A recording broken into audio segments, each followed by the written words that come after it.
La Comisión Municipal de Educación, integrada en el Comude de Santa Cruz del Quiché, continúa con la verificación de que en las escuelas se cuente con maestros y que la educación que se le dé a los alumnos sea una educación de excelencia. En esta ocasión visitaron las comunidades de Chitatul y Cruzché III.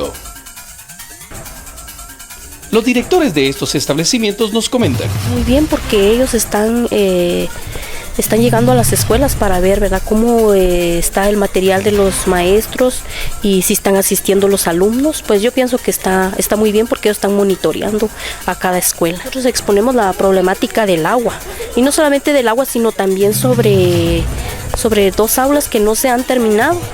Y la verdad es de que nos perjudica porque tenemos a varias compañeras, como 3 o 4 maestras, que están divididas las aulas y ellas están compartiendo con otros maestros. Entonces se nos hace muy difícil al dar nuestras clases porque interrumpen los niños. Entonces es una problemática que tenemos del agua y también sobre las aulas que no se han terminado. Pero así como ahora que tenemos un aula compartida, es muy difícil porque hay niños que hacen bulla y todo. Pero también tenemos la otra aula, como le digo, de tablas, que ahí pues es le perjudica a la compañera porque en el tiempo de invierno es pero muy húmedo. Entonces los niños siempre se enferman también por esa cuestión.